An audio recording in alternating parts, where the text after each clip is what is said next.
Good morning. My respects for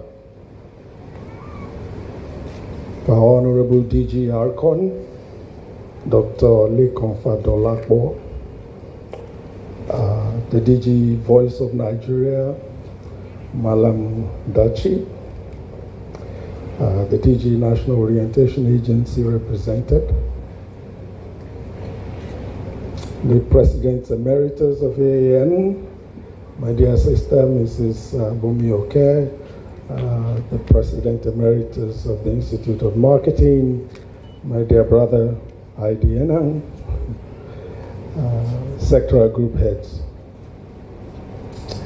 my distinguished academic egbons, Professor Ralph Akinfeleye.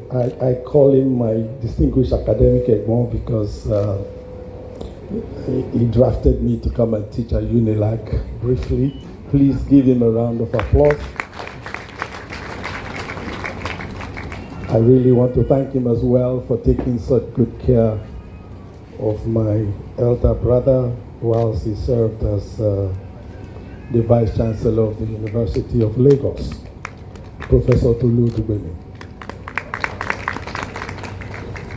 I also want to give my respects to Professor Rotimi Olatunji of LASU.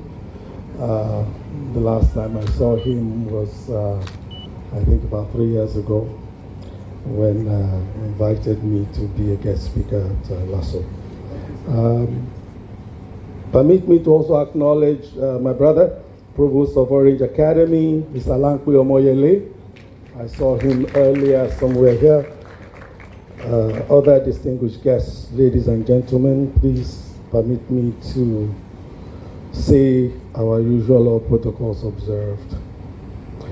It is indeed a great honor to join you today to speak to the theme of this year's colloquium, From Dialogue to Data, Merging Storytelling, Human Engagement, and Technology in Marketing Communication. It is a theme that speaks directly to a crossroad that our industry and indeed our society finds itself today.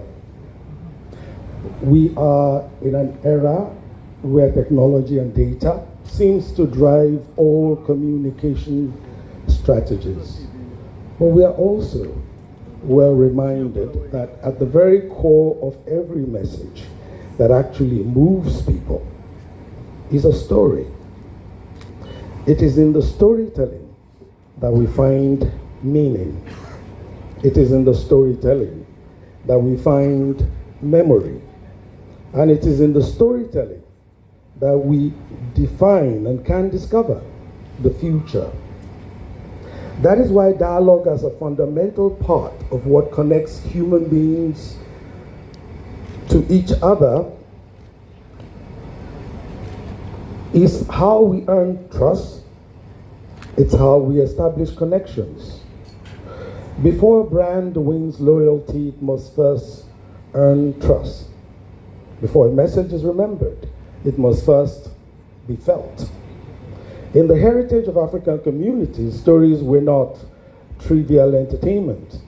They were the heartbeat of communal knowledge, institutional memory, value system retention as well. Elders told stories not just to amuse, but to educate. These were stories that were rich with proverbs, with parables, symbols, each one of them a seed of wisdom. They taught character, they taught resilience, they taught leadership, and they taught collective responsibility. These stories were transformative because they offered simulation, the knowledge of how to act in specific circumstances. And they also offered inspiration, the very motivation to act. It is this tradition of intentional, culturally curated storytelling that we must now revisit. Because in our age of instant content, viral videos, and fleeting attention spans, we risk forgetting that not all stories are created equal. The stories we choose to tell about our people, our brands, our culture, they all shape how we see ourselves and how the world sees us. And the same applies to our brand stories. In today's world, engagement has become the holy grail of marketing. Yet, to engage is not simply to capture attention. To truly engage is to connect with emotion, with meaning, and yes, with identity. What drives human engagement is not how often you post or how many platforms you're on, but how deeply you are understood, how well you connect emotionally. Nigeria is not a monolith. Our people are not data points. We are diverse, culturally complex, aspirational, and evolving. We want to be seen, we want to be heard, we want to be valued. And so our marketing communication must reflect this human truth. It must reflect our cultural nuance. It must celebrate everyday triumphs. It must honor our dignity and possibility. We are at an inflection point. And the question before us is not whether technologies like artificial intelligence will reshape the future of brand storytelling in Nigeria. It already has. But who will own that story? Brand storytelling in this new age of emergent technologies cannot be just about reaching people. It's about doing so with depth and with authenticity. The most successful brands won't be those that adopt AI the quickest, but those that root it most deeply in our local cultures. It will be brands using AI to tell stories in regional dialects infused with native nuances, history, and rhythms. When I first joined the advertising industry over 30 years ago, one of the things that left an unforgettable impression on me was the crafting of some of the country's most memorable commercials back then. What struck me particularly was the fact that the storytelling and the narrative expressions were all indigenously sourced, culturally connected, and historically inspired. Nearly every brand felt indigenous to us when we knew, even when we knew they were big global brands by multinationals. This was because their stories primarily engaged and embraced our community experiences, our culture, our history, our hopes, and our dreams. The brands spoke in our languages and in our dialects. The brands celebrated our festivals and saluted our heroes. In short, the brands embraced our identity and stood as one of us. As creative director of Lintas for many years, the great Ted Mokoro of blessed memory was the master craftsman of that era. Who can forget in a hurry the success of the Weke Weke jingle for Vono Phone, or Black Tingudo for Guinness, or Shine Shine Bobo for Star Beer? Who can also easily forget the Peugeot ad that ran with a copy made for Nigerian roads? There is no underestimating just how vital this sense of connection was to placing brands at the center of the emotional experience of being Nigerian. With the brand personality and promise seamlessly integrated into our nation's culture and worldview, it was doubtlessly the golden age of the most resonant storytelling in Nigerian advertising. And many super brands emerged out of this culturally connected creative matrix. It goes beyond advertising. It's about connecting with identity and memory. It is the dialogue to inspire trust and build brand alignment. To prepare for this future, we must invest in cultural data, heritage literature, oral histories and languages. We must retrain our creatives to be both AI literate and culturally grounded. The creative leaders of tomorrow will be both data curators and cultural custodians. I believe this is the heart of today's conversation, the transformative power of storytelling.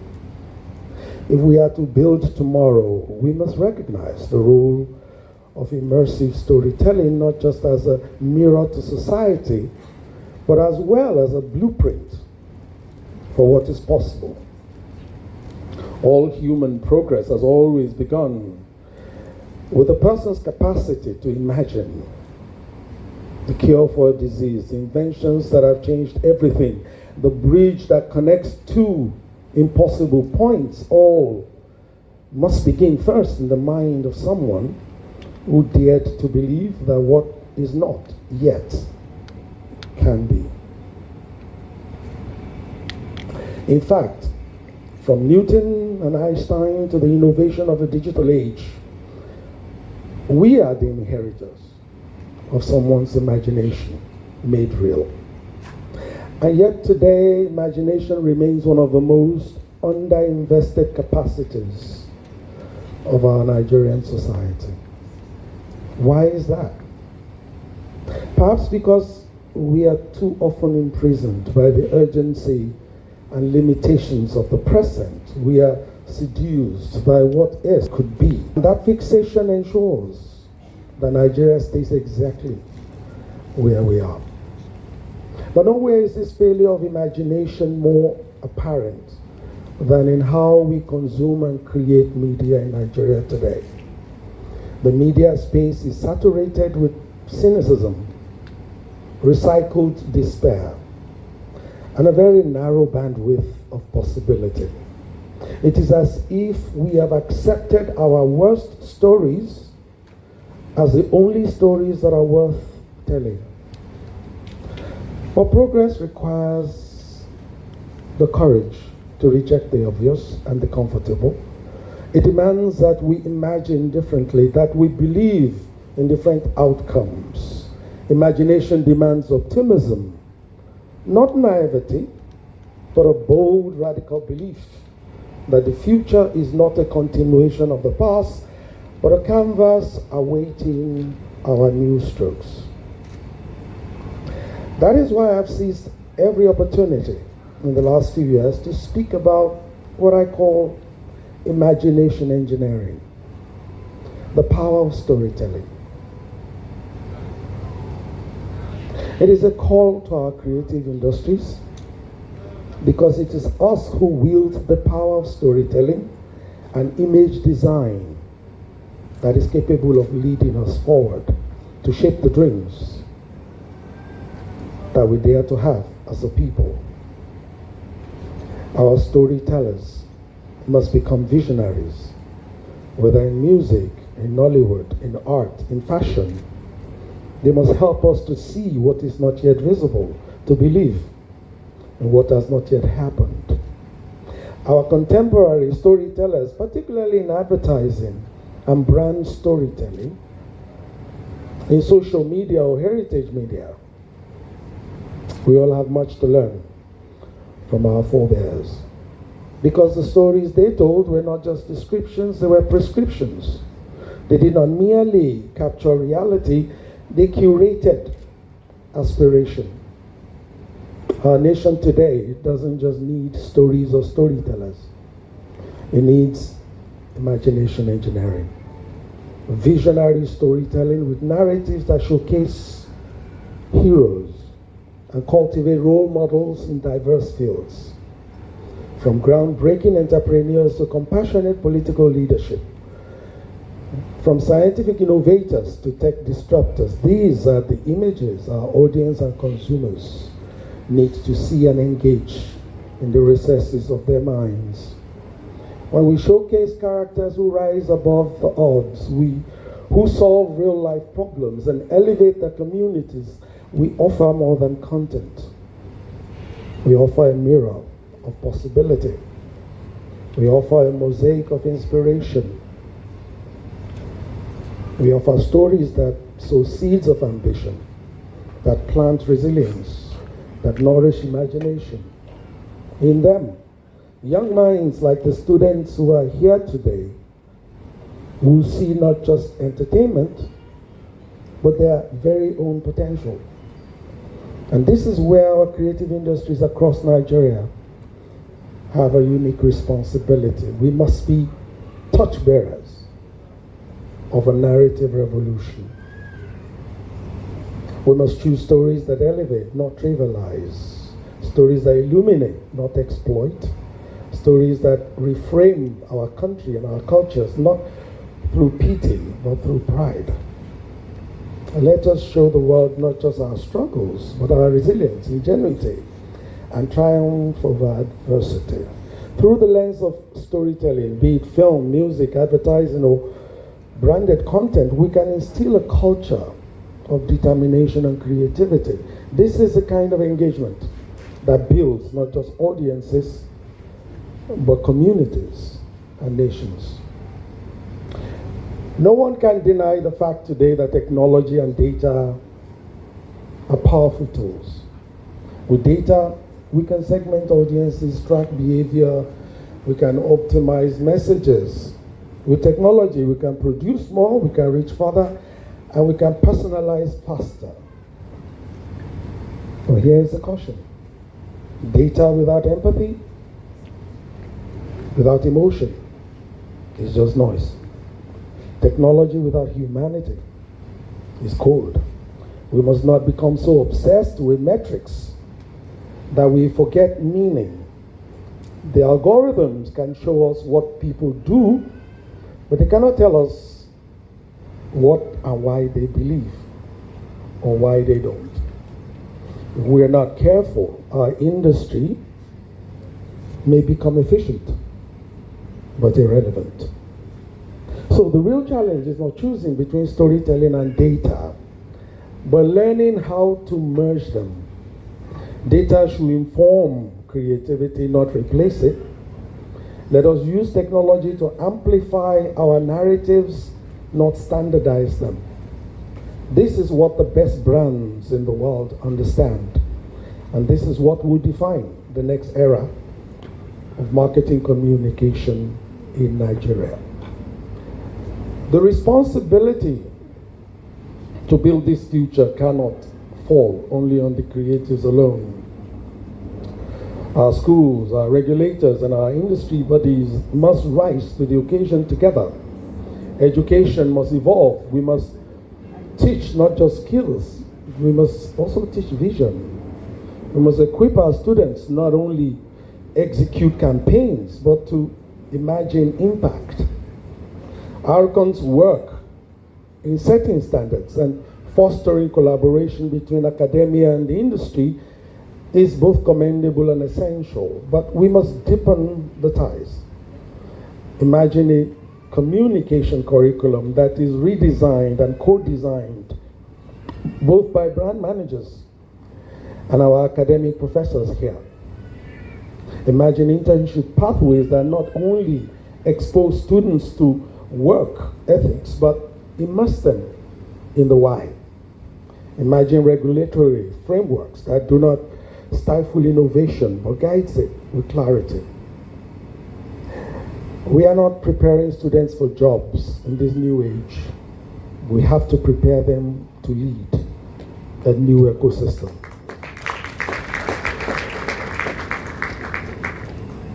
And it's an ecosystem where creativity, strategy, and technology converge.